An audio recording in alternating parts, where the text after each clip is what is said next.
समय कटाउँदिन कारण विषय अलिकति लामो र गम्भीर छ। त्यसैले म मेरो विषयतर्फ सोझै जान चाहन्छु। पहिलो कुरो त यो के छ भने आज हामी त्यो थ्रेसहोल्डमा आएर बसेका छौँ। एकपट्टि धेरैजनाले म गोर्खा होइन भन्न थालेका छन्, अनि अर्कोपट्टि चाहिँ हामीले गोर्खाको यो एउटा ठुलो एउटा यो विचार र दर्शनलाई समातेर हामी यहाँनिर कार्यहरू गर्दै गइरहेका छौँ।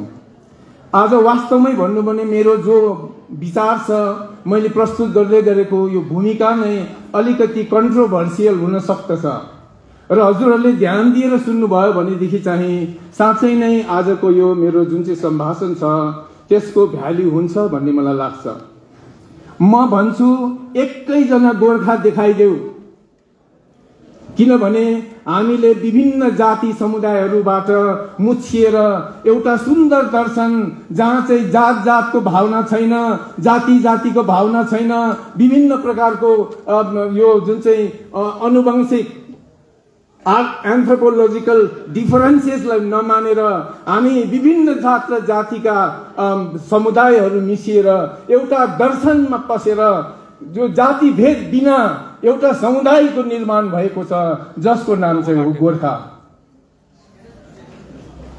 र त्यो एउटा सुन्दर दर्शनमा बनिएको यो जो समाज छ, यो समाजलाई एउटा आपत्ति आइपरेको छ। यो आपत्ति यो हो कि उसले सिँचाइ गरेको, उसको रगत र पसिनाले सिँचाइ गरेको अनि उसले बनाएको यो ठाउँहरू विशेष जो छ त्यो चाहिँ हाम्रो आफ्नै गोर्खाकै मालिकाना हकमा नभएर हामी एउटा उपनिवेश भित्र बसिरहेका दासत्वमा पसेका व्यक्तिहरू जस्तो छौं र हामीमाथि यो शोषण र अवशोषणहरू भइराखेकै पनि दशा छ र हामीले आत्मसात गरेर बारम्बार बुझेको कुराहरू हो।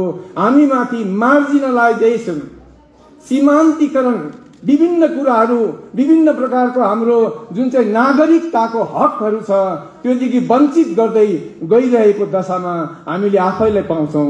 त्यसो भएको कारणले गर्दाखेरि मात्रै हामी आन्दोलित हुनु परेको छ। हाम्रो यो लडाई बंगाल विरोधी होइन, हाम्रो यो लडाई बंगाली विरोधी पनि होइन, तर हाम्रो यो जुन चाहिँ युद्ध छ यो चाहिँ के हो भनेदेखि तिम्रो यदि पेट छ भने मेरो पनि त पेट छ, तिम्रो निधार र तिम्रो यदि तिम्रो आदर हुन्छ भनेदेखि मेरो पनि त आदर हुनुपर्छ। तिमी जस्तै भारतको नागरिक हौ, म त्यस्तै भारतको भूमिपुत्र हुँ, त्यसो भएपछि मैले पनि तिमीले जस्तै त अधिकार पाउनुपर्छ भनेर मात्र हामीले आवाज उचालेका हौं। हाम्रो यो लडाई छ, हाम्रो यो आन्दोलन छ। यो आन्दोलन चाहिँ कुनै जाति विशेषको विरुद्धमा, कुनै एउटा प्रान्तको विरुद्धमा पनि होइन। यदि हामीले हक हाम्रो पाइसकेको भएको भएदेखि त हामीले आज आन्दोलित भएर उठ्नु पर्ने थिएन। तर धेरैले यो हामी आन्दोलित हुँदाखेरि हामीलाई एकदम रिस रागको साथमा मानौ हामी भारतको नागरिक नभएर हामी दुश्मन हौ जस्तो व्यवहार गरिकन विभिन्न प्रकारले विज्ञप्तिहरू पनि दिइराखेका, लेखिराखेका पनि हामी देख्दछौं। त्यसैले आज हाम्रै समुदायले पनि कतिपय कुराहरू बुझ्नु परेको हुनाले गर्दाखेरि मैले हजुरहरूको सम्मुखमा केही कुराहरू अलिकति अध्ययन गरिएका चिजहरू अनि गवेषणा गरेर रिसर्च गरेर निकालिएका चिजहरू जो कतिपय हजुरहरूलाई आज अनौठो लाग्नेछ। त्यो अनौठो लागेको भए तापनि यो कुनै पनि ठाउँमा कठघरामा उभिएर विटनेस बक्समा आएर म आज यो जुन चाहिँ टेबल छ, यो पुलपिट छ, यसलाई विटनेस बक्स भन्छु अनि यहाँबाट म सत्य भन्नेछु, सत्यदेखि बाहेक अरू केही पनि भन्ने छुइनँ। मैले पाएका जो सत्यहरू छन्, मैले पाएको हाम्रो यो जुन चाहिँ समुदायको बारेमा जे पनि सत्यहरू छ त्यसको केही भाग हुन सक्छ मैले बुझेको भागहरूमा 10-15% आज म राख्न सक्छु जस्तो मलाई लाग्दछ। हजुरहरूले एकदमै ध्यान दिएर सुन्नुहोस् ताकि तपाईलाई गोर्खाल्यान्डको आन्दोलन गर्नु कति अनिवार्य छ। यो के हामीले गल्ती गरेका हौं? हामी कुनै प्रकारको विच्छिन्नतावादीहरू होइनौं, तर हामीले खाली हाम्रो आफ्नो हक अरूले समान मात्रै खोजेका हौँ भन्ने कुरा पक्का तपाईँले बुझ्नुभयो हुनेछ। अनि त्यस अनुसार मलाई जहाँसम्म लाग्छ गोर्खाल्यान्डको प्राप्ति नभएसम्म तपाईँ हामी सबै अझै जोसिएर एकदमै यो आन्दोलनमा लागि पर्नेछौँ अनि हामी एकमुष्ट भएर यो कुरालाई चाहिँ प्रस्तुतिकरण दिँदै जानेछौँ अनि हाम्रो कार्य फत्ते हुन्छ भन्ने कुरामाथि म विश्वास गर्दछु। नानी हेलो पानीको व्यवस्था गर्नुहोस्। अब गोर्खा को हो? राई गोर्खा होइन, क्षेत्री बाहुन गोर्खा होइन, तामाङ गोर्खा होइन, मङ्गल गोर्खा होइन। आज त्यस्तो कुराहरू पनि देख्दैछौँ हामी। त्यसो भने गोर्खा चाहिँ को हो? त्यही विषयलाई म खङ्गाल्न चाहन्छु। अनि अन्तमा हामी जम्मै समुदाय गोर्खा हो अनि त्यो गोर्खाहरूले भारतमा भूमितत्वको हक पाउनै पर्छ किन, त्यसबारे म केही कुराहरू राख्न चाहन्छु र अलिकति फोकस भएर सुनिदिनुहोस्। म धेरै टाढो जाँदिनँ तर अलिकति एब्स्ट्र्याक्ट जस्तो लाग्छ, अस्पष्ट जस्तो लाग्छ। भारतको इतिहास हेरिपठाउँदा हामीले गुप्त वंशको कुरा गर्छौँ। गुप्त वंशको समयमा स्वर्णमय युगको कुरा गर्छौँ। समुद्रगुप्तको समयमा त्यो 330 ख्रिस्टाब्दको कुरा लगभग हो। 400 शताब्दीको कुरा हो। त्यस बखत उनले खडा गरेको एउटा स्मारिका स्तम्भ, एउटा मेमोरियल, एउटा मोन्युमेन्ट छ जसलाई प्रयाग प्रशस्ति भनिन्छ। इलाहाबादमा छ त्यो। अनि त्यसमा बताइएको छ हाम्रो बारेमा केही कुरा। मैले भन्दैछु 330 सालतिर खडा भएको मोन्युमेन्टमा हाम्रो बारेमा, हाम्रो इलाकाको बारेमा केही भनिएको छ। मैले गोर्खाको इतिहास कोट्याउँदा अलिकति यो कुरा भन्नुपर्छ। त्यस बखत भनिएको छ नेपाल कत्रीपुर अर्थात् आजको कुमाउँ हिल्स उत्तराखण्डदेखि कामरूपसम्म फैलिएको थियो भनेर त्यो जुन चाहिँ मोन्युमेन्ट छ त्यसमा लेखिएको छ। गोर्खालाई आज नेपालको मेची काटेर पूर्व आएको भनेर धेरैले लेख्दछन्, भन्दछन्, बोल्दछन्। वास्तवमा त्यस्तो भएको छैन। मैले भनिहालेँ 400 शताब्दीतिर नै त्यो गोर्खाहरू आरपार हिँड्ने काम भइसकेको थियो। त्यति बेला उनीहरूको नामकरण चाहिँ गोर्खाली समुदायको रूपमा नामकरण भएको थिएन। क्षमा गर्नुहोला। गोर्खाली समुदायको नामकरण भएको थिएन। तर आसामदेखि लिएर कुमाउँ हिल्स आजको उत्तराखण्डसम्म मानिसहरू ओहोरदोहोर गर्थे यो बीचका। त्यति बेलादेखि नै हाम्रो आवत जावत, हाम्रो खेतीपाती, व्यापार बनितो यो आरपार ट्रान्स हिमालयमा अनि यसको फेदीमा, तराईहरूमा भइसकेको हामी त्यति बेला पाउँछौँ। त्यो अकाट्य प्रमाण त्यो प्रयागको मोन्युमेन्टमा त्यो लेखिएको कुरा चाहिँ भारत सरकारको जुन चाहिँ आर्कियोलोजिकल सर्वे अफ इन्डिया अन्त हिस्टोरिकल सर्वे अफ इन्डियाले दिएको प्रमाण हो। त्यसपछि 5औं शताब्दीको सुरुवातमा जब हामी देख्छौँ त्यस बखत चाहिँ पहिला सुरु खम्बु जस्ता जातहरूले अनि किराँतीहरूले नेपाल मण्डलभित्र राज गर्दथे। तर उनीहरूलाई रक्तपात बिना लिच्छवीहरूले त्यहाँबाट धपाए। त्यसो भएको हुनाले खम्बुहरू पूर्वपट्टि दुधकोशी वारी आए। तर त्यस बखत पनि मानदेवको समयमा हामी के देख्छौँ भने पश्चिमका खसानीहरूलाई र पूर्वका किराँतीहरूलाई महाराजा मानदेवले इकट्ठा गरेको छ। त्यसो भएपछि पूर्वमा किराँत प्रदेशसम्म अनि पश्चिममा खसान प्रदेशसम्म त्यसबेला नेपाल खाल्डोका राजाले एकत्रित गरेको देख्छौँ। त्यस बखत पनि हामी देख्छौँ यो राज्यभरि ट्रान्स हिमालयको फेदीभरि यस प्रकारले त्यहाँका विभिन्न जाति जनजातिहरू यस प्रकारले ओहोरदोहोर गर्थे। त्यसबेला पनि आसामलाई उनीहरूको आवत जावतले, आवभगतले छुएको थियो। त्यो भयो 5औं शताब्दीको कुरा। अब हामी 7औं शताब्दीको कुरा गर्छौं, जति बेला नरेन्द्र देव राजाको हामी कुरा गर्छौं त्यति बेलासम्ममा हामीले के देख्छौं भनेदेखि उनले आसामबाट मच्छिन्द्रनाथलाई नेपालको निम्ति लगेको हामी देख्छौं। त्यसको मतलब हो आसामसँग 7औं शताब्दीमा पनि ओरदोर चलिरहेकै थियो। मैले अहिले पश्चिमको कुरा गरेको छैन। जब 11औं शताब्दीमा आयो, 11औं शताब्दीमा के भयो भनेदेखि चाहिँ पश्चिमका खसानीहरूले केन्द्रीय नेपाल मण्डलबाट आफूलाई स्वतन्त्र पारे। त्यस्तै तरिकाले पूर्वका किराँतीहरूले पनि आफूलाई स्वतन्त्र पारेका थिए। तीहरूलाई चाहिँ मानदेवले एकत्र गरेर एउटै समुदायमा उनले बनाएका थिए। त्यो 5औं शताब्दी कुरो थियो। तर 7औं शताब्दीमा चाहिँ मच्छिन्द्रनाथको हामी नेपाल आवागमन देख्छौं। त्यसको मतलब आसामसँग नेपालको सजिलै रिलेसन थियो, आवत जावत चलिरहेको थियो। नेपाल खाल्डो तान्त्रिक एउटा पीठको रूपमा जानिन्थ्यो, काठमाडौँ एउटा तान्त्रिक पीठको रूपमा जानिन्थ्यो। अनि तन्त्र सिद्धिका जति पनि व्यक्तिहरू थिए ओरदोर गरेर कामाख्या धाम नगइकन हुँदैन थियो। आसामसँग तान्त्रिकहरू, नेपाली तान्त्रिकहरूको पनि रिलेसन भएको कारणले गर्दाखेरि आवत जावत चलिरहेको थियो। अब म आउँदैछु 11औं शताब्दीमा के भयो। 11औं शताब्दीमा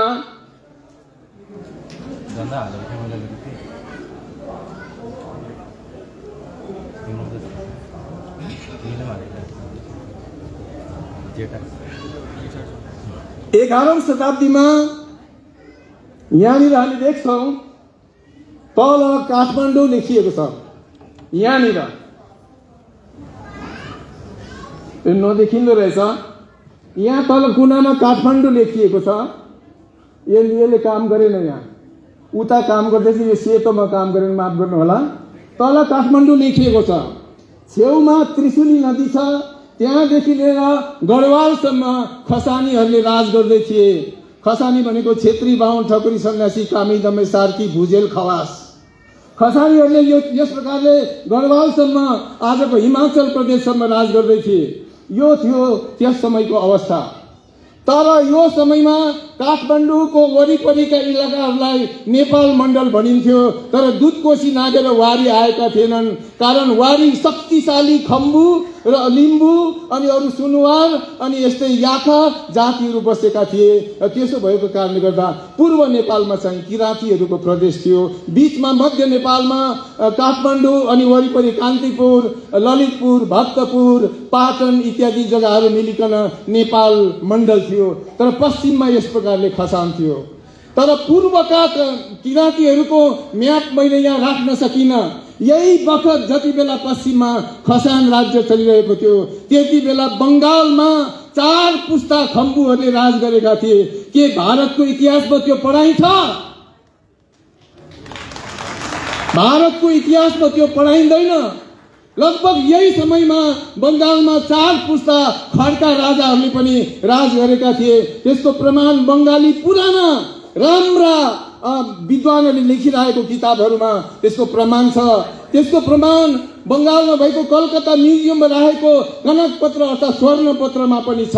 त्यस्तै तरिकाले दिनाजपुरमा भएको एउटा खम्बामा पनि खम्बुहरूको राज्यको विषयमा त्यहाँ लेखिएको छ।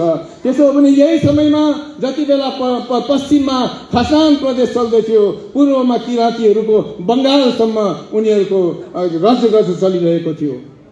पछाडि पालहरूलाई जित्ने यी खम्बुहरूले बिस्तार बिस्तार सेनको समयमा उच्छेद हुनु पर्यो। अनि जब बख्तियार खल्जीहरूको समय आयो, खल्जीहरूको समयमा खम्बुहरू, राजकीय खम्बुहरू बिस्तारसँग उत्तर दिनाजपुरतर्फ लाग्दै गए। अनि यस्तो प्रकारको भयो। 11औं शताब्दीदेखि 14औं शताब्दीसम्म चाहिँ हामीले के देख्छौँ भने पश्चिममा खसान देख्छौँ अनि पूर्वमा चाहिँ खम्बुहरूको राज्य हामी देख्छौँ। त्यसको मतलब हो किराँतीहरू पूर्वमा यस प्रकारले राजकीय किराँतीहरू थिए। जस्तो भएको हुनाले गर्दा खम्बुहरूले राजाकै काम गरेको हुनाले गर्दाखेरि पछाडिबाट यो जग्गामा पालपालीहरूको शासन आयो। तर पालपालीहरूले आफूलाई पश्चिममा बाबरहरू, पश्चिमका पादशाह, पहिला यो बादशाह भन्ने शब्द पछि बिग्रिँदै आएको हो। वास्तवमा पादशाह भन्ने नाम ओढ्ने बाबर थिए, जसले इब्राहिम लोधी र पृथ्वी सिंह चौहानलाई पानीपतको पहिलो युद्धमा जितेर भारतमा आफ्नो शासनको जग बसाल्दै आएका थिए। पूर्वमा चाहिँ पालपालीहरूको पातशाही चलिरहेको थियो। पूर्वमा पातशाही चल्दा खम्बुहरूको सहायता बिना पूर्वको पातशाही चलेन। मोरङ अर्थात् टिस्टासम्म, कोशीदेखि टिस्टासम्म मोरङ अनि त्यहाँदेखि पश्चिमको पाल्पासम्मको भागहरूमा यी खस भाषी ठकुरी सेनहरूले राज गर्दथे। सेन भन्दा बङ्गाली ठान्नु हुँदैन। अधिकारी बङ्गालीमा पनि छ, अधिकारी नेपाली गोर्खालीमा पनि छ। त्यस्तै तरिकाले सेन भन्दा मगरमा पनि सेन हुन्छ, ठकुरीहरूमा पनि सेन हुन्छ। तर यी चाहिँ खस भाषी ठकुरी सेनहरू थिए। र मैले के भन्दैछु भनेदेखि यहाँ एउटा विशेष कुरा बुझ्नुपर्छ। म कुरा त गोर्खामा आउँदैछु, तर वास्तवमा विषयवस्तु के छ भनेर जान्नको निम्ति चाहिँ यो खस साम्राज्यदेखि नेक्स्टमा म जानुपर्छ। 1525 मा यो 1525 भनेको बाबरको राज्य इन्डियामा बसेको थिएन। 1526 मा बसेको बाबरले इब्राहिम लोधी र पृथ्वी सिंह चौहानलाई 1526 को युद्धमा, पानीपतको युद्धमा जितेर बाबरले मुगल साम्राज्यको जग बसालेका हुन्। तर यो सिधी जग बसेको टाइममा यो माथि हामीले यहाँ देख्दैछौँ,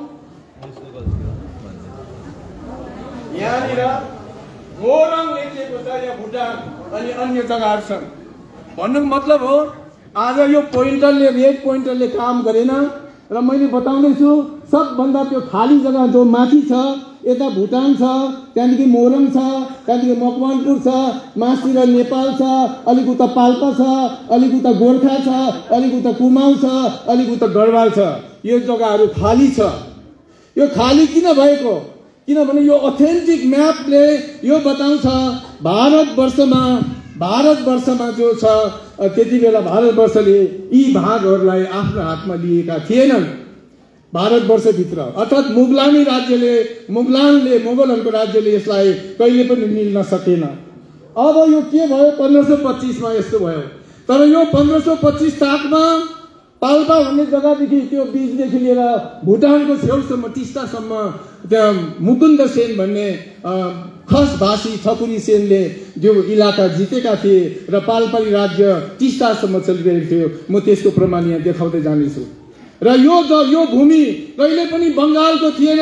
बङ्गालको थिएन भनेको बङ्गाल चाहिँ हाम्रो दुश्मन हो भनेको होइन। इतिहास सापेक्ष कुरा गर्न चाहेको हो, हामीले घाट गरेको होइन। अब यो 1525 मा बाबर बसेका थिएनन्। बाबर बसे त 1526 मा। अब हेर्नु अब अर्को के भयो। यो पल्लो छेउमा जो जग्गा देख्दैछौँ, यो अफगानिस्तानदेखि लिएर काबुल हुँदै यता पन्जाबसम्म अब बाबर भित्रिँदैछन्। र यो साल छ तलतिर 1525 देखि लिएर 1605 सम्म तल मुगल एम्पायर यसरी भित्र फैलिएको छ। पहिला सुरु बाबर पसेको त्यति मात्रै हो। तर पछि यो जुन चाहिँ निलो पिङ्क कलर मारुफुले रङमा जो देख्दैछ आसाम छेउसम्म पनि यो चाहिँ मुगलहरू पसेको हामी देख्छौँ।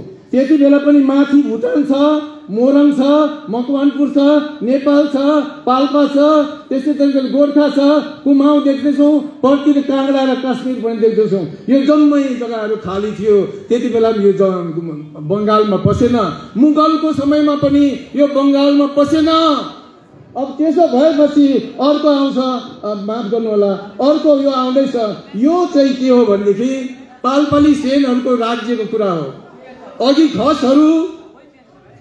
खसहरू गढवालसम्म पुगेको हामी देख्दैछौँ। तर खेतको कुरा 1400 सालतिर आएपछि खसहरूको राज्य 22 र 24 राज्य भनेर टुक्रिएर गएपछि यहाँ हामी देख्छौँ 1480 तिर फेरि काठमाडौँ भ्यालीका नेपाल मण्डलका यक्ष मल्लले विजय गर्दै गर्दै पूर्वमा आए। पूर्वमा आउँदा मालदासम्म आएर उनले जिते। मल्लदह पछाडिबाट मालदा भयो। यस्तो खालको भाषिक आक्रमण कति भएको छ। हाम्रो गैरीकोटलाई गैराकाटा बनाइएको छ, नगरकोटलाई नागराकाटा बनाइएको छ, फलकोटलाई फलाकाटा बनाइएको छ। यस्तो प्रकारको बहुत हमलाहरू भएको छ।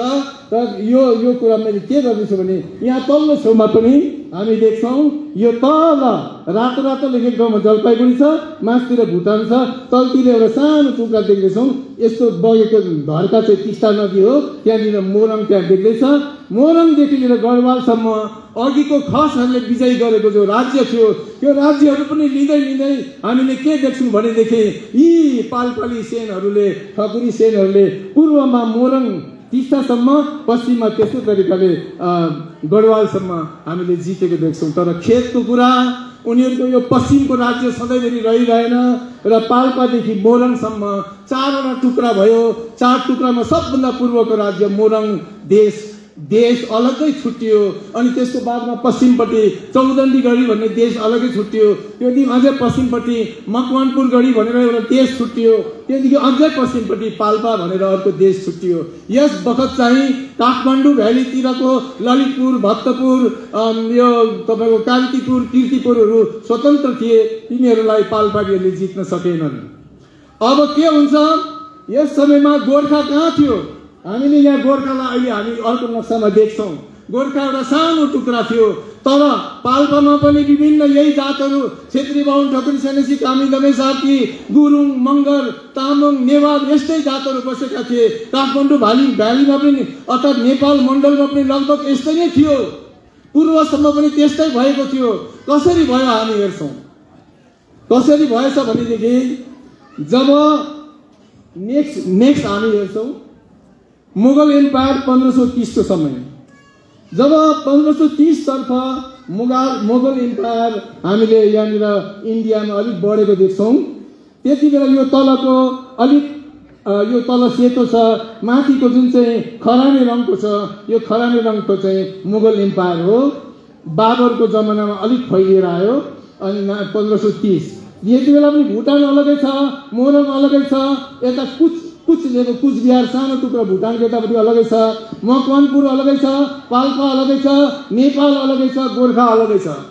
एक जग्गा मैले भनेको थिएँ गोर्खालीहरूले नेपालीहरूलाई जितेको हो भन्दाखेरि मान्छेहरूले मलाई बहुत गिल्ला गरे। तर वास्तवमा इतिहासमा त्यस्तै भएको छ। गोर्खालीहरूले नेपालीहरूलाई पनि जिते, गोर्खालीहरूले पाल्पालीहरूलाई पनि जिते, गोर्खालीहरूले खसानीहरूलाई पनि जिते, गोर्खालीहरूले मगर राज्यहरूलाई पनि जिते, गोर्खालीहरूले यो मोरङसम्म पनि जित्दै आउँदाखेरि चाहिँ गोर्खा साम्राज्यको स्थापना भएको हो। यहाँ हामी देख्दैछौँ नेक्स्ट नक्सामा अर्को चाहिँ के भयो भनेदेखि काठमाडौँ र वरिपरिका मसिना राज्यहरू जो थिए यी राज्यहरूमा यो 1641 तिरको कुरा हो। यो चाहिँ 1641 तिर प्रताप मल्लले मुद्रा बनाए। मुद्रा भनेको पैसा, सिक्का बनाए।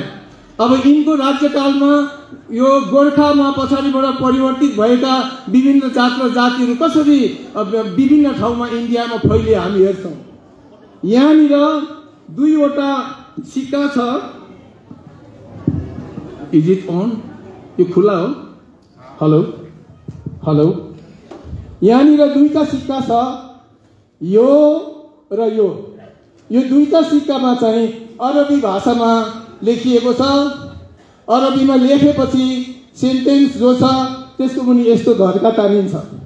यो यस्तो छ। नेपालका प्रताप मल्ल राजाले 1641 तिर बनाएको मुद्रामा किन मुस्लिम भाषाको मुद्रा बनिन गयो? किनभने यस बखत अरू मुद्रा आफ्नो इलाकामा चल्ने छ।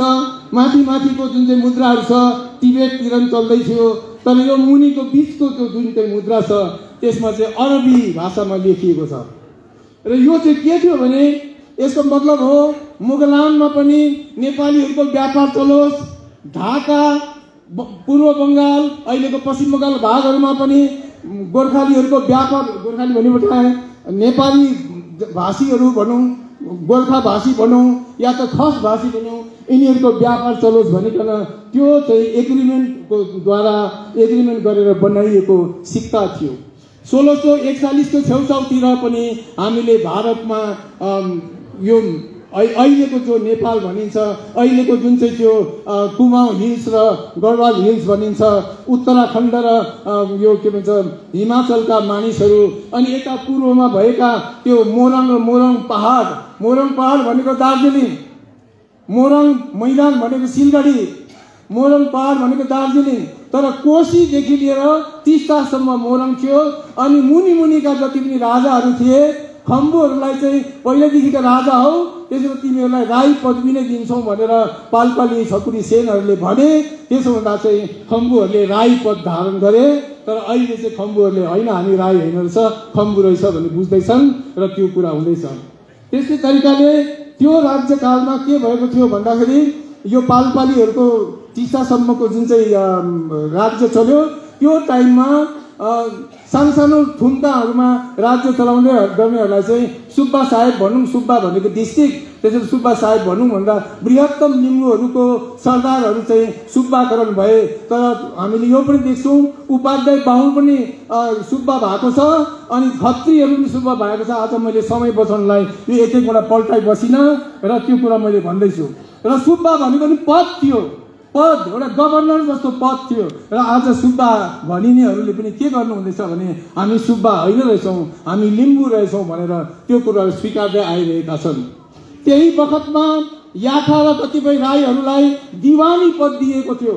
दिवानी पद भनेको मन्त्री पद हो, त्यो मन्त्री पद दिएको थियो। अनि शाखा सन्तान सबैले दिवान लेख्न थाले। आज फर्केर आएर दिवानहरूले ओहो दिवान भनेको त मन्त्री भनेको रहेछ, हामी त्यसो गर्नु हुँदैन भनेर अहिले याखा नै लेख्न थालेका छन्। यस्तो खालको थियो। तर यहाँ पूर्वमा सबभन्दा बेसी शक्तिशाली चाहिँ खम्बुहरू थिए। यो कुरो खम्बुले मलाई गोजीमा पैसा हालिदिएको छैन, सत्य कुरा हो। खम्बुहरू चाहिँ सेकेन्ड बेस्ट मानिन्छ। त्यहाँ भनेको पालपाली सेन राज्यमा, पाल्पादेखि टिस्टासम्मको राज्यमा चाहिँ खम्बुहरू चाहिँ सेकेन्ड टु द छकुरी सेनहरू भनेको राजकीय व्यवस्था चलाउनेहरूले तुरुन्तै उनीहरूलाई चाहिँ खम्बुहरूलाई चाहिँ राय पद दिएर तिमीहरू राजै हौ, पगडी लगाऊ अनि आउँदाखेरि ढोल ढ्याङ्ग्रो नगरा बजाऊ भनेर उनीहरूलाई हुकुम दिए। पाए उनीहरूले त्यो राजाको सवारी भयो भन्दा ढ्याङ्ग्रो नगरा इत्यादि बस्थ्यो। अब तपाईँले राम्रोसँग हेर्नुहोस्, आज राईहरूले पाएको त्यो पगडी अर्थात् रोयल फ्यामिली लाउने पगडी, लिम्बूहरूले पाएको त्यो पगडी आज कसले लाउँदैछ? आज झाँक्रीहरूले लाउँदैछ। झाँक्री, बिजुवा अन्त फेलाङ्बाहरूले त्यो लाउँछ सेतो पगडी। त्यो सेतो पगडी के अकबर बाबरहरूको ड्रेस जस्तो छ कि छैन? कतिले बुझ्नुभयो, कतिले बुझ्नु भएन। आज झाँक्रीहरूले सेतो पगडी लाउँछन् तलसम्मको। त्यो के बाबर अकबर बिरबलहरूले लाउने लुगा जस्तो छ कि छैन? छ। तर लिम्बू सरदारहरू, राई सरदारहरू, देवान सरदारहरू, मुखिया सरदारहरू अनि त्यस्तै तरिकाले छेत्री बाहुन ठकुरी सन्यासी सरदार र सरदारका सन्तानहरूले त्यो खालको पगडी लाउन छोडे।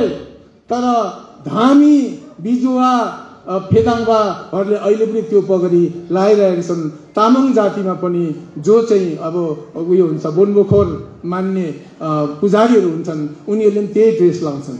र त्यही ड्रेस काठमाडौँ भ्यालीमा चल्यो। बाबर अकबरकै सिकौरी गरेर त्यहाँका राजाहरूले पनि त्यस्तै ड्रेस लाउने गर्थ्थे। अब हामी फर्कौँ र यो समयमा चाहिँ के भयो भनेदेखि, यो समयमा जब प्रताप मल्लको समय काठमाडौँ भ्यालीमा थियो, त्यति बेला यी कान्तिपुरका राजाले यसरी यो मुद्रा छापे। यिनीभन्दा पहिला महेन्द्र मल्लले 16औं शताब्दीको सुरुमा छापे, तर प्रताप मल्लले 17औं शताब्दीको मध्यतिर यसरी छापे। र त्यो उनीहरूको मुद्रामा यसरी यो के भन्छ, यो अरबी क्यारेक्टर आउनु यहाँ माथि देख्नु हुँदैछ। यो चाहिँ सबभन्दा माथिको योगेन्द्र मल्ल राजाको यो कोइन हो, मुद्रा हो। त्यहाँ पनि हामीले अरबी, दुईटामा अरबी देख्छौँ। यो के भएको? अब गोर्खाली भनिनेहरूले माया गरेर प्रेम गरेर लाएका यो जम्मै ढाका टोपीहरू, ढाका चौबन्दी, ढाका सलहरू, ढाका फरियाहरू कहाँबाट आयो? ढाका कहाँ छ? पूर्व बङ्गालका जुलाहाहरू संसार प्रसिद्ध थिए। पूर्व बङ्गालका जुलाहाहरूले, बुनकरहरूले बुनेको लुगा ल्याउन फ्रान्सका, पोर्तुगलका, स्पेनका ठुला ठुला व्यापारीहरूले लत्ता कपडा ल्याउन बङ्गालको खाडीमा आउँथे अनि ढाकाको लुगा विदेश पनि जान्थ्यो। त्यही तरिकाले यो मुद्रा, यो अरबियनमा लेखेको मुद्राको सहारा लिएर पूर्व बङ्गालमा, पश्चिमी बङ्गालमा अहिलेको हिसाबले भन्नु हो भने अनि त्यस प्रकारले मुगलान भरि डल्लै कश्मीरसम्म पनि यो मुद्राको भरमा व्यापार हुन्थ्यो। अनि ढाकाको लुगाले बनिएको टोपी सबभन्दा सुन्दर भएको हुनाले गर्दा सारा गोर्खाली समुदायलाई यो एउटा आदरणीय चिज लाग्यो।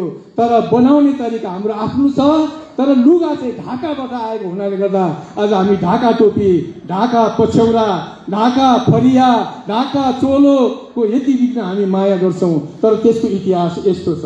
तर यो इतिहासले के भन्दैछ भनेदेखि यस बखत पूर्व बङ्गालसम्म पनि अनि पश्चिम बङ्गालसम्म पनि गोर्खा अहिले पछिल्लो चरणमा को गोर्खा भनिएर गए, यिनीहरूले व्यापार गर्दा रहेछन्, आउँदा जाँदा रहेछन्। व्यापारिक कुल्लीहरू हुन्थे, व्यापारिक सरदारहरू हुन्थे, व्यापारिक प्यादाहरू अर्थात् अलिकति बाटोमा रक्षा गर्नलाई यसो भाला बर्सी बोकेका साथमा पहरेहरू पनि हुन्थे।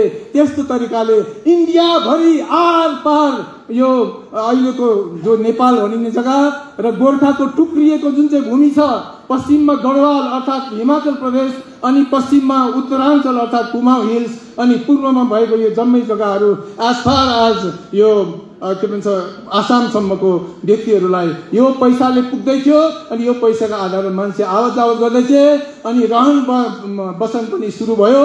अनि यो आजको कुरा होइन रहेछ, 1500 शताब्दीहरूदेखि सुरु भएर यो हामी भर्खर 1700 शताब्दीको आधातिर हामी यसरी आइपुगेका छौँ। त्यसपछि हामीले हेर्दैछौँ मुगल एम्पायर 17th सेन्चुरीको अन्ततिर 1699मा पनि यो अकबर बाबरहरूले हामी के गर्छौँ भने मुगलहरूले यो माथिको पहाडी इलाका जित्न सकेन रहेछन्, जसको कारणले गर्दा चाहिँ भुटान खाली छ, मोरङ खाली छ, मकवानपुर खाली छ, पाल्पा खाली छ, अलि माथि नेपाल खाली छ, उत्तरपट्टि गोर्खा पनि खाली छ। त्यसको मतलब यो जग्गालाई 1699 सम्म पनि मुगलहरूले जित्न सकेका थिएनन्। अब नेक्स्ट देख्छौँ हामी देख्छौँ 1700 साल। 1700 सालमा पनि हामीले यहाँ देख्छौँ भुटान, मोरङ, चौदण्डी, मकवानपुर, पाल्पा, नेपाल, गोर्खा त्यहाँ देख्छौँ डल्लै आठबार खाली छ। यो यति बेला मुगलहरूको चरम समय हो। यति बेला पनि यो हामी बसेको मोरङ देखिएको जग्गा अर्थात् यो धर्कादेखि यो धर्कासम्म यो कोशी नदी हो, यहाँनिर टिस्टा नदीले भुटान छुट्टाएको छ। यो बिचको भाग जहाँनिर दार्जिलिङ तराई अर्थात् सिलगढी छ अनि त्यसै त्यसको पहाडी इलाका मोरङ पहाड छ, त्यो चाहिँ खरसाङ दार्जिलिङ हो, कालिम्पोङ पछि जोडिएको हो। र यो इलाकामा न त मुगलहरू पसेछन्, 1700 सालसम्म पनि मुगल पनि पसेकै छैनन्। अब हेर्छौँ 1760मा पनि त्यही दशा छ। भुटान अलगै छ, बङ्गाल खाली यहाँसम्म आइपुगेको छ। यति बेला चाहिँ भर्खर अङ्ग्रेजहरूले यो जुन चाहिँ गुलाबी रङको छ इस्ट इन्डिया कम्पनीले यो जग्गालाई लिएका थिए। तर यो माथि भएको खाली जग्गामा यो गोर्खा भनेर भनिएका जो हामी जातिहरू छौँ मिलेर बसेका छौँ त्यो जग्गा त्यत्तिकै खाली छ। बङ्गालको कहिले थियो बङ्गालको कहिले पनि थिएन। म समुद्रगुप्तको समयदेखि आउँदैछु अनि आज म भर्खर यहाँनिर 1760मा आइपुग्दैछु। बङ्गालको कहिले भयो? अब त्यस्तै तरिकाले यो हेर्दैछौँ। अब मुगलहरू सागुरिन्छन्। British India company, East India company जसको प्रभुसत्ता थिएन, they didn't have sovereignty to exercise. दुःखको कुरा, अचम्मको कुरा छ। व्यापारीहरू हुन्, अर्को देशले आएर हाम्रो देश जितेको होइन। एउटा निकै है हतियार भएको कम्पनीले, सम्झिनुहोस् एउटा टाटा नामको कम्पनी छ इन्डियामा, उसले मजाले फोर्स लगेर पाकिस्तानको एउटा सानो चोक्टा जित्यो अरे। Will it be taken for granted in today's perspective? आजको जमानामा त्यो त्यति टाटाले जित्यो भने त्यसलाई उसकै टाटाकै राज्य मानिन्छ? हुँदैन। र उनीहरूको के थिएन, सोभरेन्टी थिएन तिनीहरूको हातमा। 1858 सम्म कुनै सोभरेन्टी थिएन, कम्पनीले गर्दै थियो। रातोभरि हामीले बङ्गाल प्रदेश र बिहार देख्छौँ। बङ्गाल प्रदेश र बिहार, यहाँ भुटान छ, बिचमा टिस्टा छ, यहाँ मोरङ छ, त्यहाँदेखि अरू काठमाडौँ, पाल्पा, गोर्खाहरू त्यहाँनिर बसेको छ। म एकदमै छोटोमा भन्दैछु किनभने समय बचाउनुको लागि। र 1765 मा यति बेला चाहिँ के भएको थियो भन्दा 1757 मा पलासीको युद्ध भयो। देशप्रेमी सिराजुद्दौला फ्रेन्चहरू एकपट्टि थिए अनि मिर जाफर र मिर कासिम सिराजुद्दौलाका बडा प्यारा दिवानहरू। तर खेतको कुरो मिर कासिमले धोका दिएनन्, मिर जाफरले धोका दिए र आज हामी मिर जाफर भनेर भन्छौँ धोका दिनेहरूलाई। र त्यसो भएर 1757 मा अंग्रेज ब्रिटिश इन्डिया कम्पनीले के गर्यो, यो कलकत्तामा लडाईँमा जित्यो, पलासीको लडाईँमा जित्यो। पलासीको लडाईँमा जितेपछि लगभग 1764-65 तिर आएर चाहिँ बंगालको नवाबी पनि लियो। बंगालको नवाबी भनेको बंगालमा ट्याक्स उठाइ खाने पनि अंग्रेजले भयो, अंग्रेजी कम्पनी भयो। यति बेला माथि हामी भुटान, मोरङ, चौदण्डी, मकवानपुर, पाल्पा, नेपाल, गोर्खा देख्छौँ 1765। अब यहाँनिर छ डाक्टर भारतीले ढाँटेको हो कि भनेर अघिको म्यापहरू अंग्रेजले बनाएका हुन्। अहिलेको जो यो म्याप छ यो चाहिँ फ्रेन्चले बनाएको हो, फ्रान्सेलीले। र यो चाहिँ म्याप छ 1750 नागेर बादको कुरा हो। यहाँनिर त्यो कति कहिले हो भनेर त्यहाँ लेखिएको छैन, तर मोगलहरू साँगुरिएर त्यहाँ पुगेका छन्। यति बेला मोगलहरू चाहिँ यहाँ पर दिल्लीको वरिपरि मात्रै यसरी पुगेका छन्। पहिला सारा यो पृथ्वीभरि थिए, मोगल त्यहाँ मात्रै पुगेको हुनाले हामीले के देख्छौँ भनेदेखि चाहिँ अब यो समय चाहिँ 1760 को छेउछाउतिर हुनुपर्छ। यति बेला यहाँनिर चाहिँ के लेखेको छ भने यहाँनिर नेपाल छ, यहाँनिर चाहिँ मोरङ छ अनि ब्राम्जोङ लेखेको छ। वास्तवमा त्यति बेलासम्म सिक्किमको कुनै एउटा प्रोमिनेन्समा सिक्किम थिएन। को थियो त प्रोमिनेन्समा भन्दा यहाँ सबभन्दा तल ब्राम्जोङ, तपाईहरुले पढ्न सक्नुहुन्छ। यहाँनिर ब्राम्जोङ लेखेको छ, भोटे जिब्रोमा ब्राम्जोङ। त्यहाँदेखि यहाँ चाहिँ मोरङ लेखेको छ। त्यसको मतलब ब्राम्जोङ भनेको चाहिँ लेप्चाहरूको फेमस जग्गा दामसङ गढीलाई चाहिँ उनीहरूले चाहिँ यो फ्रेन्चहरूले चाहिँ ब्राम्जोङ लेखेको छ। र त्यहाँनिर हामीले देख्छौँ मोरङ, हजुरहरूले पढ्न सक्नुहुन्छ, म सक्दिनँ। यहाँनिर चाहिँ मोरङ लेखेको छ। यो जस्ताको तस्तै हो, यो एडिटेड छैन। त्यहाँदेखि नेपाल प्रोमिनेन्समा छ, बीचमा मोरङ प्रोमिनेन्समा छ अनि दामसङगढी प्रोमिनेन्समा छ। भन्नुको मतलब महत्त्वको दृष्टिकोणले दामसङगढी धेरै महत्त्वको थिएछ यो फ्रेन्चले यो म्याप बनाएको बेलामा। अनि त्यस्तै तरिकाले नेपाल एकदमै एउटा आउटस्ट्यान्डिङ एउटा जग्गा थिएछ। तर मुनतिर त्यहाँ मोरङ देख्छौँ। मोरङ पनि यो टाइममा के थिएछ भनेदेखि एउटा प्रोमिनेन्समा भएको, इम्पोर्टेन्स भएको जग्गा थिएछ। मैले बार भन्दैछु आज हामी त्यही मोरङभित्र छौँ। मोरङ हिल्समा दार्जिलिङ र खरसाङ छ। मोरङको मैदान चाहिँ सिलगढी हो, कारण मोरङ चाहिँ कोशी नदीदेखि लिएर टिस्टासम्मको भागलाई मोरङ भन्ने गरिएको थियो। अब यो फ्रेन्च म्यापलाई छोडेर अर्कोमा जान्छौँ। अब यो समय आयो 1765 हो। अर्को नक्सा छ, भुटान छ, अरू त्यो जुन चाहिँ रातो पिङ्क कलर छ, त्यहाँदेखि उकालो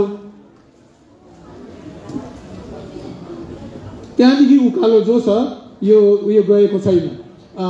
त्यो जुन चाहिँ रातो पिङ्क छ इस्ट इन्डिया कम्पनीले लिएको इलाका हो।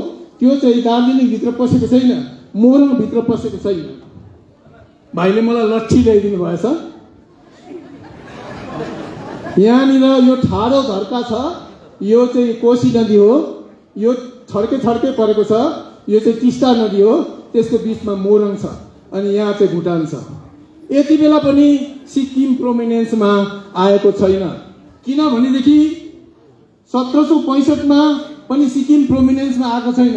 त्यसको कारण छ 1850 मा जब अंग्रेजहरूले सिक्किममाथि चढाई गरे, त्यो चढाई गरेको समयमा पनि सिक्किमको एउटा स्ट्यान्डिङ फोर्स थिएन।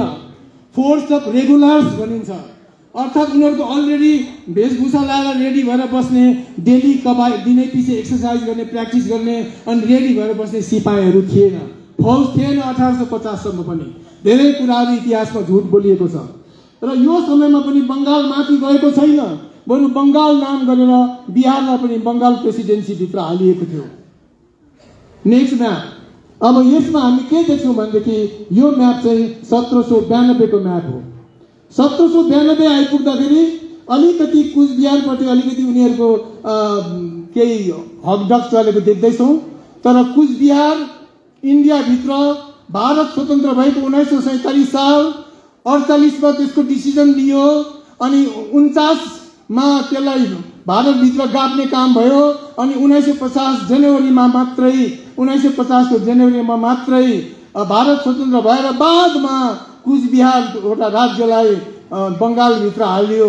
तर त्यसलाई एउटा राज्यकै रूपमा राख्नुपर्ने थियो, तर हात गरेर त्यसलाई खालि एउटा जिल्ला जस्तो मात्रै बनाएर राख्यो।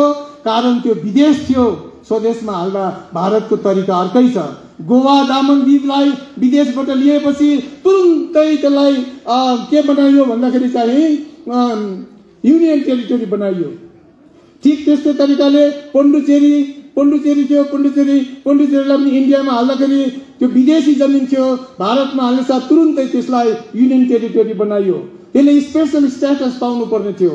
1975 सालमा सिक्किमलाई गराट ग्रुप पारेर भारतभित्र हालियो अनि त्यो हालियो कसरी हालियो त्यो हामीलाई सबै विदित छ, आजको विषय होइन त्यो। त्यसले गर्दा त्यति बेला पनि उसलाई एउटा स्पेशल स्टेटस दिनु पर्यो। तपाईँहरू सबैले थाहा छ सिक्किमले पाएको स्पेशल स्टेटस के हो। सिक्किम भारतको अरू राज्यहरू जस्तो होइन, त्यो अर्कै हो, त्यसको आफ्नै स्पेशल स्टेटस छ। तर त्यसो भने चाहिँ कामतापुरीहरूको त्यो कोच कामतापुर कुचबिहारलाई चाहिँ स्पेशल स्टेटस किन दिएन? किनभने त्यहाँनिर बङ्गालको प्रपञ्च चल्यो, जसरी हामीमाथि पनि बङ्गालको प्रपञ्च चलेको हो। अब यो 1792 मा पनि त्यहाँ दि एम्पायर अफ गोर्खा देख्छौँ। तर त्यो इलाकामा जहाँनिर चाहिँ यो ठाउँ छ, कोशी छ, यो कोशी छ, यो टिस्टा छ, यो बीचको भागमा यो पिङ्क कलर आलु फुले रङ रातो रङले यो उकालो गएको छैन। त्यति बेला पनि 1792 मा पनि बङ्गालभित्र दार्जिलिङको इलाका पसेको छैन। अब नेक्स्ट हामी हेर्छौँ, यो भयो 1795 को कुरा। 1795 मा गोर्खालीहरूले यस्तो प्रकारले पारी र वारी जित्दै आएका थिए। पारी उनीहरू सतलज नदीसम्म, वारी उनीहरू यो टिस्टासम्म आएको हुनाले यो डल्लै इन्टायर एरिया गोर्खाहरूको हातमा थियो। अनि गोर्खाकरण हुँदाखेरि चाहिँ क्षेत्री बाहुन गोर्खा थिएनन्, गुरुङ मगर गोर्खा थिएनन्, त्यस्तै तरिकाले राई लिम्बू लेप्चा गोर्खा थिएनन्, तामाङ गोर्खा थिएनन्। तर गोर्खा एउटा नेसन, एउटा राष्ट्र बनियो। त्यो राष्ट्रको नागरिक भएको कारणले जम्मै विभिन्न जात र जातिहरू गोर्खाकरण भएको हो। नेवारहरू पनि गोर्खाकरण भयो। किनभनेदेखि गोर्खा राज्यले पाल्पालाई पनि एट्याक गर्यो, पाल्पालीलाई पनि जित्यो। गोर्खालीहरूले नेपालीलाई एट्याक गरे, गोर्खालीहरूले नेपालीलाई एट्याक गरे भन्दा हजुरहरूलाई पत्ता लाग्दैन। तर मैले यो खुल्ला भनेको कुरा हो, गोर्खालीहरूले नेपालीलाई एट्याक गरेर जिते। अनि त्यहाँदेखि चाहिँ गोर्खा एम्पायर सतलजदेखि लिएर यो के भन्छ टिस्टासम्म गोर्खा एम्पायर भयो। त्यो भित्र बस्ने जम्मै जाति जनजातिहरू गोर्खाली सिन्दुर परेको हुनाले गोर्खालीकरण भए। त्यसो भएकोले गर्दा त्यो दर्शनमा हामी आज पनि छौँ। 1795 को यो नक्सा हो। अब 1797 देखि 1805 को कुरा हामी देख्छौँ। यति बेला पनि यहाँनिर हामीले धेरै यहाँ भारतमा पसेका यो जग्गाहरू देख्छौँ, जो चाहिँ अलिअलि गर्दै ब्रिटिस इस्ट इन्डिया कम्पनीले खाएको थियो। यति बेलासम्म यहाँनिर ब्रिटेनको सोभरेन्टी यहाँनिर परेको थिएन, ब्रिटेनको प्रभुसत्तामा यो आएको थिएन। यो त अझै पनि कम्पनीले हेर्दै थियो, कम्पनीको कुनै प्रभुसत्ता सोभरेन्टी थिएन, उनीहरूको लिगल राइट्स थिएन यो भारतलाई यसो गर्नु। पछाडिबाट रानी भिक्टोरियाले यसलाई बदली गरी त्यसको समयको बारेमा बताउँछु। म एकदम फास्ट जाँदैछु प्रिय हो, समय कम्ती भएकोले गर्दा। 1797 देखि 1805 मा माथिको भाग डल्लै खुल्ला छ। अनि यो बिचमा अलिकति फेरि मोरङ देख्दैछौँ हामी। यहाँनिर भुटान यहाँ छ, यति इलाका भुटानको हो। अनि यहाँ टिस्टा नदीले फारेर यहाँ मोरङ देख्दैछौँ। मोरङको मैदान सिलगढी हो, मोरङको पहाड चाहिँ दार्जिलिङ खरसाङ हो। यति बेला पनि बङ्गालमा यो हाम्रो ल्यान्ड पसेको छैन। फेरि हेर्नुहोस् त, सोच्नुहोस् त, बङ्गालको कहिले थियो? लाज लाग्दैन यसरी समातेर बसिरहनु? कति लाज मर्दो कुरो। उल्टा हामीलाई विदेशी भन्छ। शरम हुनुपर्ने।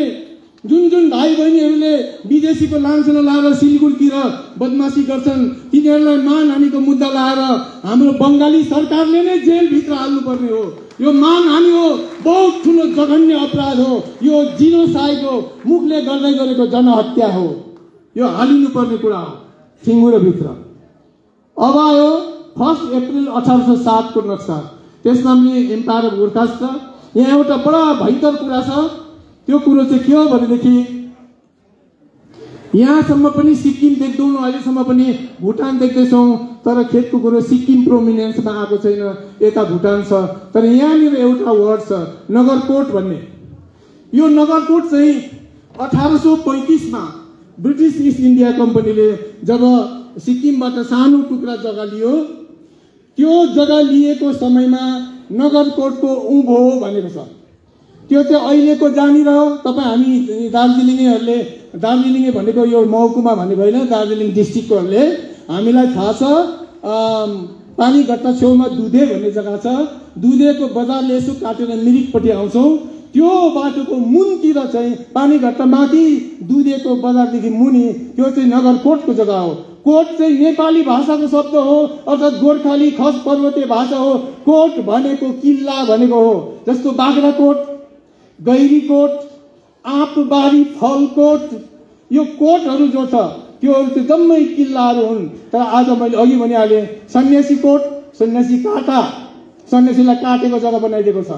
बाग्राकोट कस्तो भएर बसिराखेको छ, गैरीकोट गैरा काटा, फलकोट फाला काटा, नगरकोट नागरा काटा। तर यहाँको नगरकोटलाई चाहिँ मटिया मेट पार्यो, अङ्ग्रेजले त्यसको कुनै चिनै राखेन।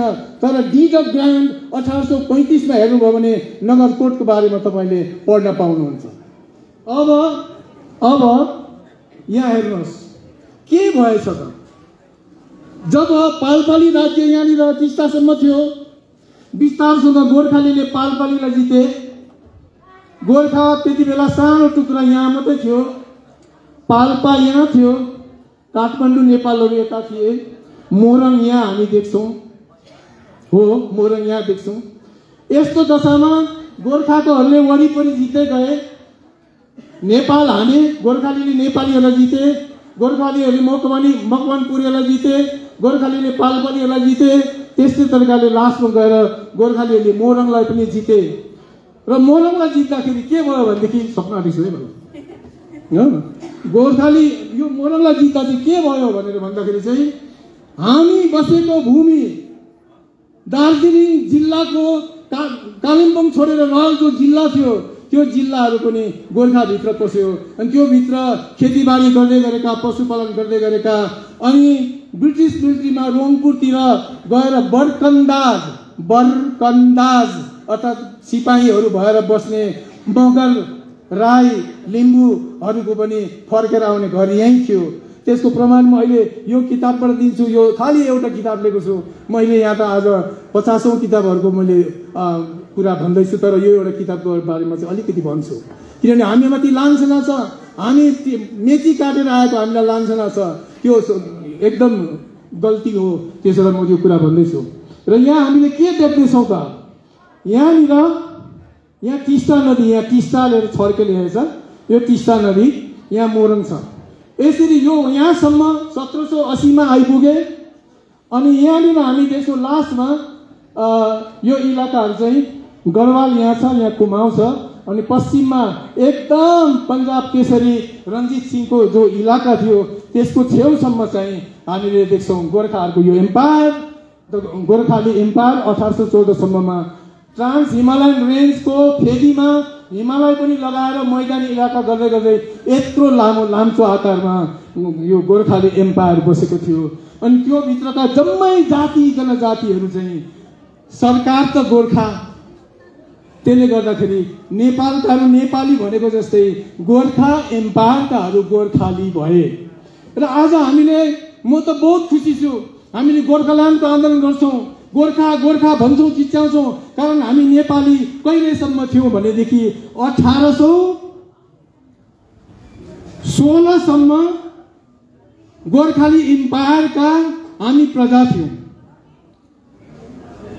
केही नेवारीहरू, खसखसियाहरू, तामाङहरू अलिअलि मगरहरू कोहरू चाहिँ नेपाल मण्डलभित्र कान्तिपुर, ललितपुर, भक्तपुर, कीर्तिपुरमा बस्नेहरू चाहिँ नेपाली भएर बसेका थिए।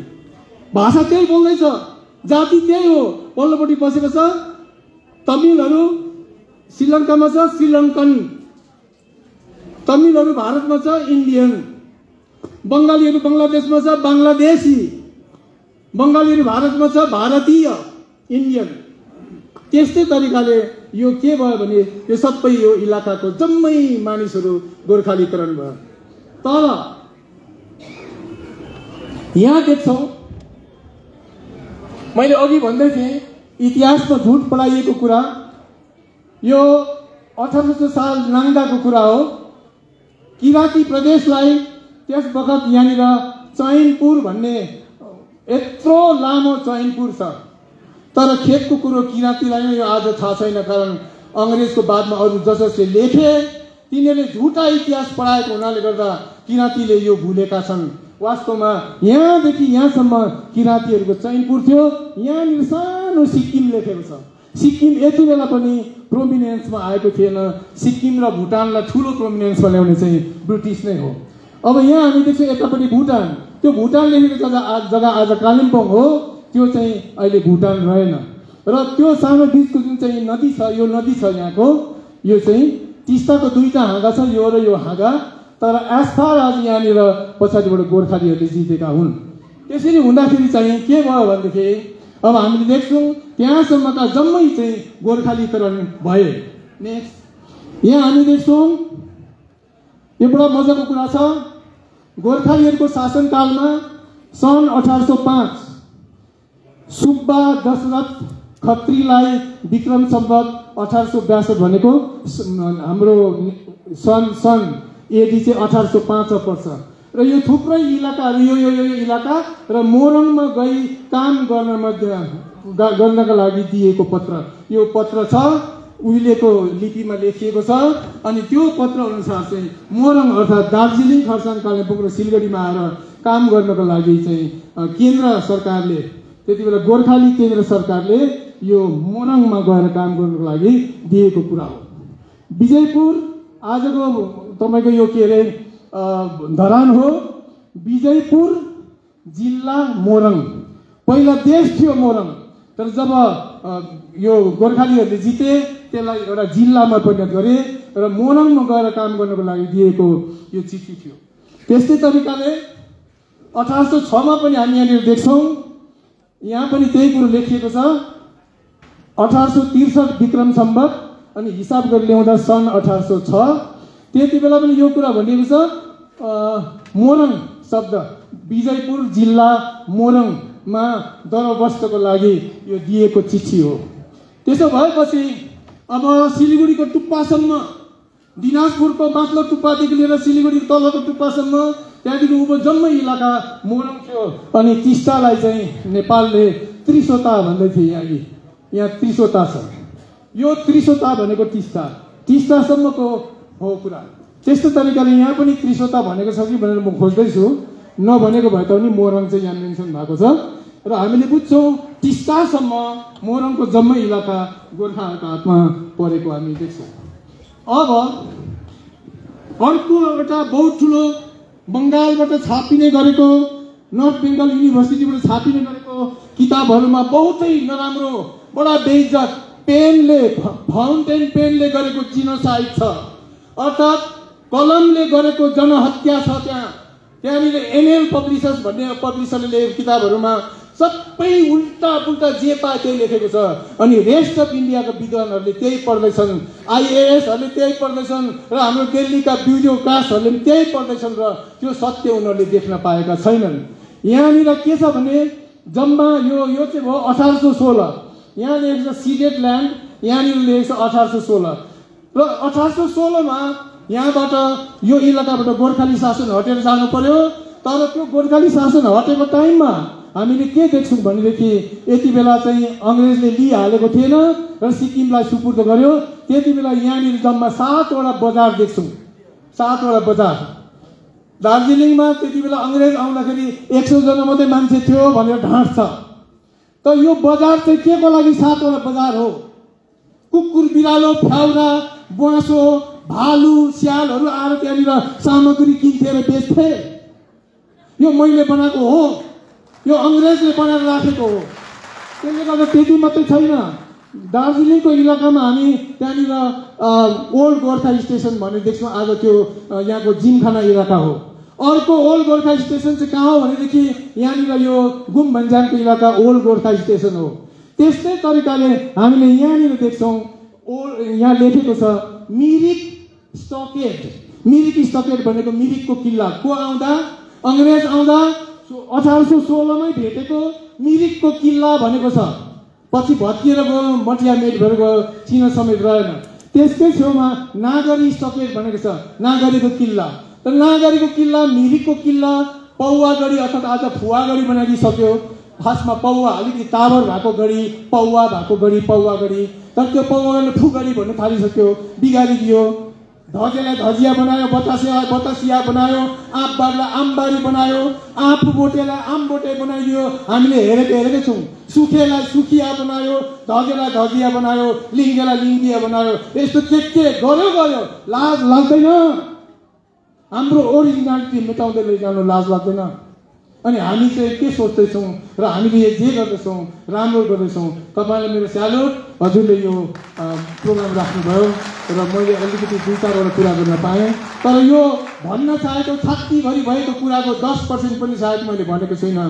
समय आउँछ कहाँ भन्नुपर्ने त्यसको समय आउँछ, कस्तो खालको डकुमेन्ट्स दिनुपर्ने त्यसको समय आउँछ। मेरो एक्लैमा प्रशस्ति छैन, मेरोमा एक्लैमा प्रशस्ति छैन र हामी सबै मिलिकन हामी चाहिँ दिल्लीमा उनीहरूको थिङ्क ट्याङ्क र हाम्रो थिङ्क ट्याङ्क बसोस् न। हामी किन चाहिँ त्यो एउटा मेमोरेन्डम यसो चढाएर फर्केर आउनु? त्यो मेमोरेन्डममा केही पनि बुझ्दैन, पर्छ कि पर्दैन। बरु सिधै भनौँ, तपाईँको थिङ्क ट्याङ्क राखिदिनुहोस्, तपाईँको आर्कियोलोजिकल सर्भे अफ इन्डियाको मान्छे राखिदिनुहोस्, हिस्टोरिकल सर्भे अफ इन्डियाको मान्छे राखिदिनुहोस्, एन्थ्रोपोलोजिकल सर्भे अफ इन्डियाको मान्छे राखिदिनुहोस्। अनि पोलिटिकल ज्ञान भएका ती डिपार्टमेन्टका आइएएस अफिसरहरू को अफिसरहरू छ तपाईँको ब्युरोक्राट्सलाई राखिदिनुहोस्। अनि हाम्रो थिङ्क ट्याङ्कसँग बात गरिदिनुहोस् भनेर हामीले भन्न सक्छौँ। अति नै ठुलो अत्याचार भएको हो गोर्खामाथि, यो मामुली अत्याचार भएको पटक्कै होइन। त्यसले गर्दा यहाँदेखि यहाँसम्म हेरि ल्याउँदाखेरि, सिलगढीसम्म हेरि ल्याउँदा कतिवटा गोलाहरू छ। गोला भनेको जहाँनिर चाहिँ व्यापार हुने गर्थ्यो त्यस्तो मध्येमा एउटा गोला चाहिँ सुबुक गोला हो। अनि सुबुक गोला चाहिँ यतातिर पर्छ, माफ गर्नु होला, यहीँ पर्छ। र सुबुक गोला पनि एउटा हो, त्यो चाहिँ लेप्चाहरूको नाममा हामी त्यो गोला देख्छौँ। त्यस्तै लाप्चे जगत भनेर हामी यहाँ मिरिकको छेउमा, सुके पोखरी छेउमा देख्छौँ। त्यो चाहिँ लेप्चाहरूले अब 1 बोरा चामल लाँदैछ भने 2 पाथी चाहिँ यहाँ छोडी 2 माना छोडिराख भन्ने जग्गा त्यो थियो अघि। र यस प्रकारले हामीले यो देख्दैछौँ 1816सम्म। अहिलेसम्म अङ्ग्रेज सरकारले भारत चलाएको छैन, अहिलेसम्म कम्पनीले सोभरेन्टी बिना चलाउँदै ल्याएको छ। र यो थुप्रै कुराहरू यसको थियो 1816को म्याप। अब म यसको बारेमा धेरै भनिबस्दिनँ, तर एउटा कुरा चाहिँ भन्नुपर्छ। धेरैले नेपाली कि गोर्खा भन्छ, छोडिएको ल्यान्डको नाम के रहेछ भन्नुहोस् त? गोर्खा टेरिटोरी छोडियो। हामी गोर्खाकै रूपमा यता भारतवर्षपट्टि छोड्यौँ, उतापट्टि कालीदेखि पश्चिमका गढवालसम्मकाहरू गोर्खालीकै रूपमा त्यहाँ छोडिए। अनि मेचीदेखि पूर्वकाहरू हामी गोर्खालीकै रूपमा गोर्खाकै नाममा छोड्यौँ। अनि पछाडिबाट पारसमणि प्रधान साहब, अनि सूर्य विक्रम ग्यावाली साहब, अनि धर्मेन्द्र कोइराला साहब, हरिप्रसाद शास्त्री बङ्गाली बाबु, उहाँहरू मिलिकन जो काठमाडौँमा एउटा षड्यन्त्र चल्यो। त्यसपछि मात्रै गोर्खा नाम नेपालीमा परिणत भयो। अनि गोर्खा एम्पायरको नाम नेपाल भनेर परिणत भयो। नेपाल चाहिँ त्यो खाल्डोको नाम इलाका मात्रै थियो। ललितपुर, भक्तपुर, कीर्तिपुर, कान्तिपुर र पाटनलाई मात्रै नेपाल भनिन्थ्यो। अनि त्यति बेला एउटा ठुलो भुल गरेको छ। सानो यत्रो टुक्रा सिक्किमकालाई चाहिँ लन्ड्याउनुको लागि, नेपाली शब्द ठेट शब्द, लन्ड्याउनुको लागि महाराजा अफ सिक्किम भनेर लेखिएको छ किताबहरूमा, दस्तावेजहरूमा। भुटान साह्रै ठुलो थिएन यो गोर्खा एम्पायरको तुलनामा। महाराजा अफ भुटान भनिएको छ लाज बचाएर, तर किङ अफ निपोल भनेको छ, इम्पेरर अफ गोर्खा एम्पायर भनेको छैन। गोर्खा साम्राज्यको सम्राट भनेर सम्बोधन गरेको छैन। त्यति बेलादेखि होच्याउन थालेको छ। र अब यो 1816मा आइपुग्यौँ। यति बेला गोर्खाली शासन हटेर गयो। गोर्खाली शासन हटेर गएको जब 8 साल बित्यो, गोर्खाली शासनमा सालै बसेर खुसी भएकाहरू, तर जब सिक्किमको शासन सुरु भयो, यो निरङ्कुश शासनलाई हामी थाम्न सक्दैनौँ, हामी फर्किन्छौँ भनेर उनीहरूले के गरे भनेदेखि छोडेर गए। इनाम फर्के धेरै, सिक्किमका धेरै 3 भागमा 2 भाग चाहिँ गए भनेको छ। अङ्ग्रेजले लेखेको किताबमा के भएको, के मन परेको, गोर्खाको शासन मन पराएर सिक्किमको शासनलाई छोडेर, त्यति चाहिँ हो 1824 को कुरा हो। त्यति बेला उता फर्केर गए। तर जब दार्जिलिङ लियो 1835 को टिरक ग्रान्डमा, सिक्किम एन्ड दार्जिलिङ 1835 देखि 1850, अब एकदम लास्टमा छु है साथी हो म। 1835 देखि 1850 सम्म चाहिँ दार्जिलिङ लिएको भनेको यहाँनिर रङ्गीत बक्स, यहाँ रङ्गीत बक्स यसरी। अब यहाँ सिलगढी छ, पङ्खाबारीदेखि लिएर रङ्गीतसम्म, बालासन नदीको टुप्पादेखि लिएर पूर्व, महानदी नदीको लगभग टुप्पादेखि लिएर पश्चिम, यतिको सोती मात्रै लिएको हो। त्यो थियो दार्जिलिङ, पहिलाको फर्स्ट दार्जिलिङ यो हो। 1835 को दार्जिलिङ यो हो। त्यसपछि 1850 में के भयो भने हुकर नाम गरेका एकजना साइन्टिस्ट र क्याम्बेल साहब सिक्किम घुम्न गए। अन्त योहरू त जासुस होला भनेर त्यहाँका जसलाई चाहिँ पगला देवन भनिन्थ्यो उनले पक्रेर कुखुरा घोरमा थुन्दिएछ। त्यो थुनेको कुरामा चाहिँ हाम्रोलाई यत्रो ठुलो बेइज्जत गरेको भनेर अंग्रेजले ग्याटलस गन टुटुटुटुटुटु यसरी घुम्ने देख्नु भएको दुलुदुलु परेको मेसिन गन, त्यस्तो ग्याटलस गनहरू लगेर गोली गट्ठा लगेर त्यहाँनिर आक्रमण गर्दाखेरि स्ट्यान्डिङ फौज छैन रहेछ, फौजै छैन।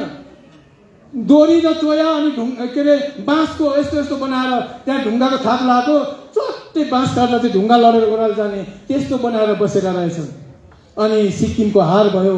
अनि हेपेरै कुनै एग्रिमेन्ट बिना कुनै पैसा नदिकन 1850 मा यो दिनाजपुरको छेउ पूर्णियाको छेउसम्मको यो सिलगढीको इलाका, यो पूर्वको जम्मै यो भागहरू, यो यताको भागहरू जम्मै चाहिँ अंग्रेजले जबरजस्ती हेपेर सिक्किमलाई हेपेर लगिहाल्यो।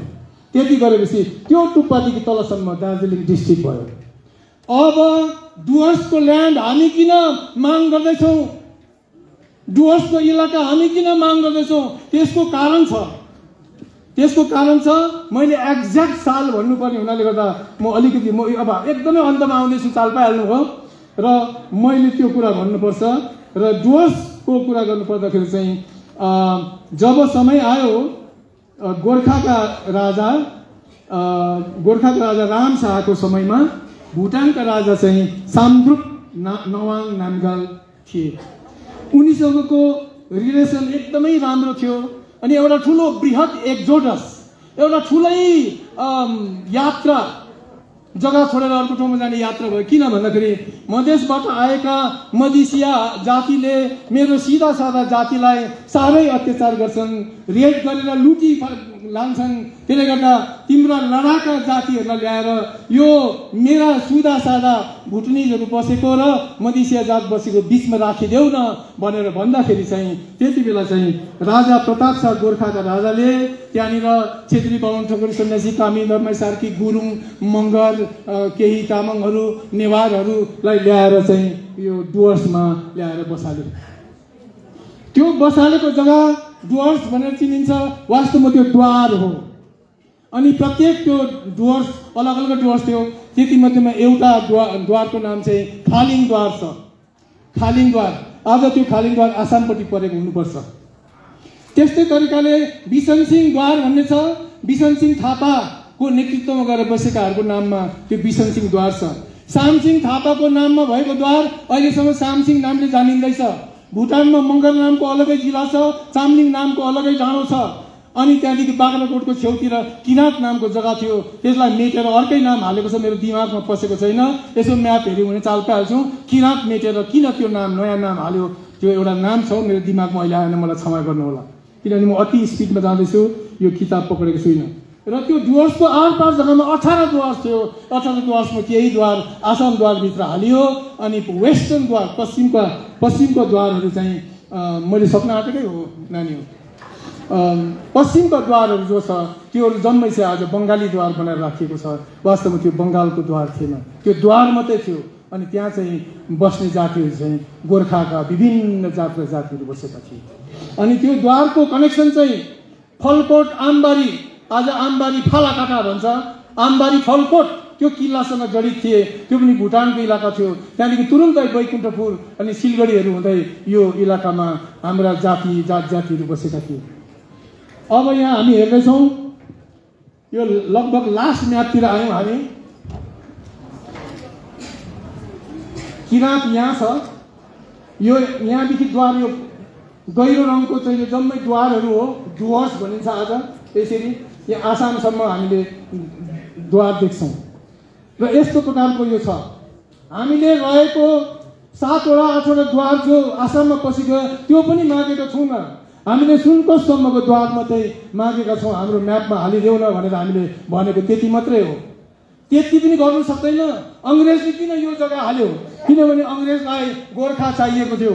त्यसले गर्दा गोर्खाली बसेको जग्गा, गोर्खा बहुल इलाकालाई मात्रै अङ्ग्रेजले चाहिँ उसको म्यापभित्र हालेर बङ्गाल द्वार बनाएर पछाडिबाट यसलाई राख्यो।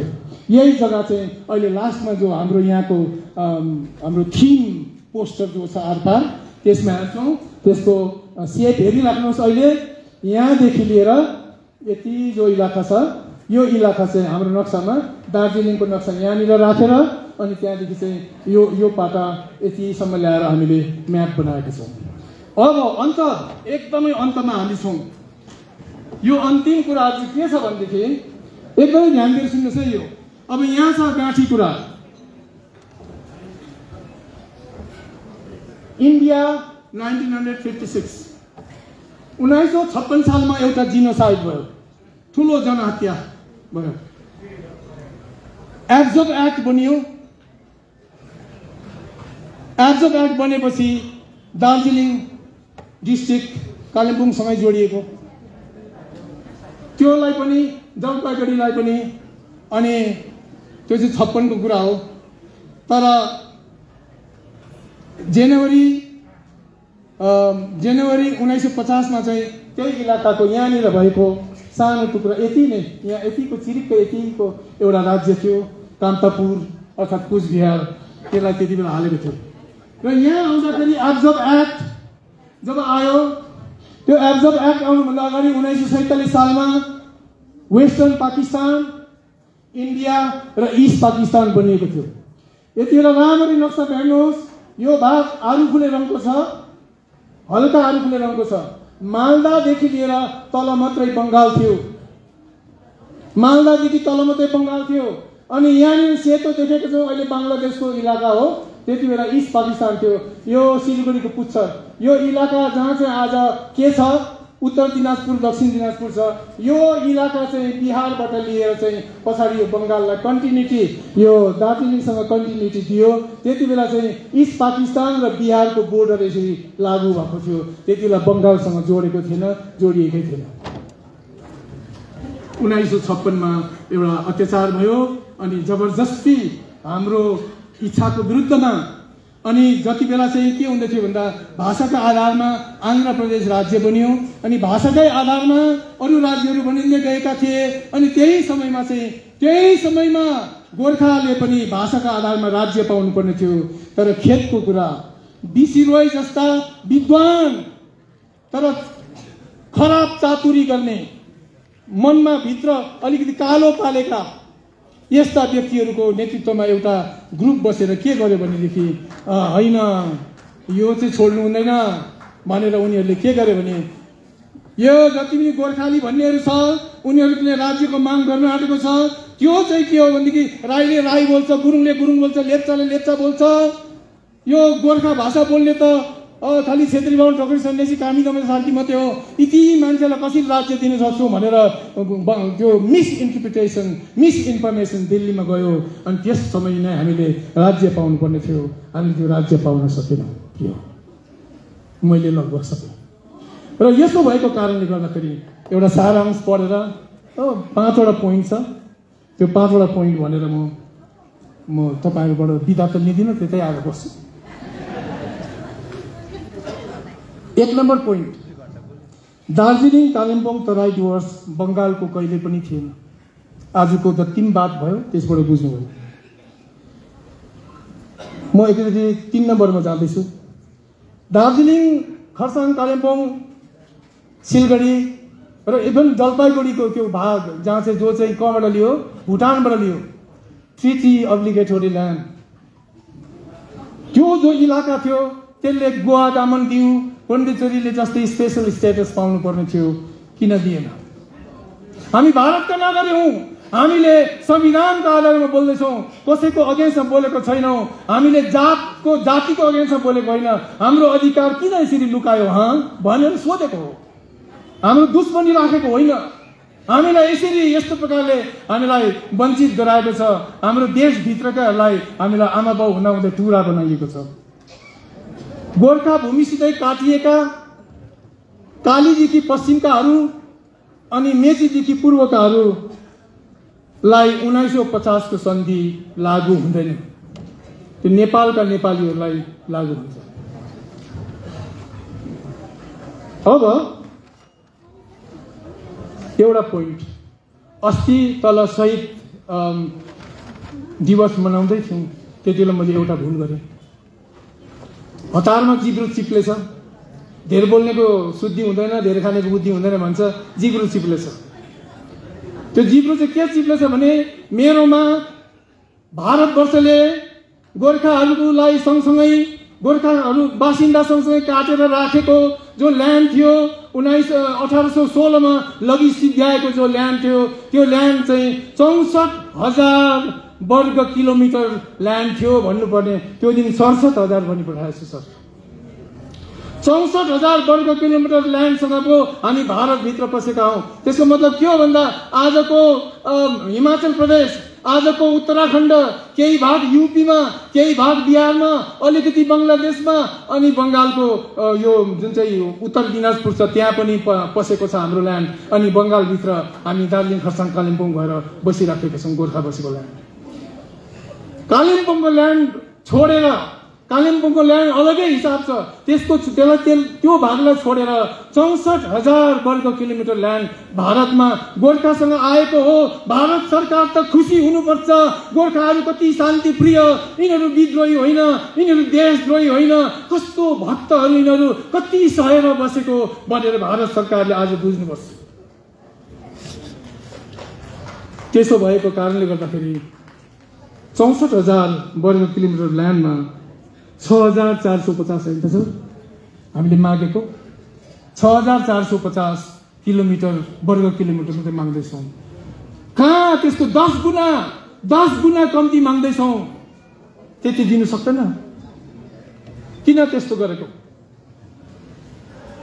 यो प्रश्नको साथमा मैले भन्नुपर्ने आजको जो कुरा छ, विशेष गरिकन पर्दा पछाडि काम गर्ने हाम्रा प्रिय भाइ बहिनीहरूलाई धन्यवाद दिँदै अनि आउनुभएका सबै अतिथिवर्गलाई, बुजुर्ग बाउ आमाहरूलाई, भाइ बहिनीहरूलाई, दाजुभाइहरूलाई धन्यवाद दिँदै म मेरो भन्नुपर्ने कुरा यहीँ समाप्त गर्छु। धन्यवाद।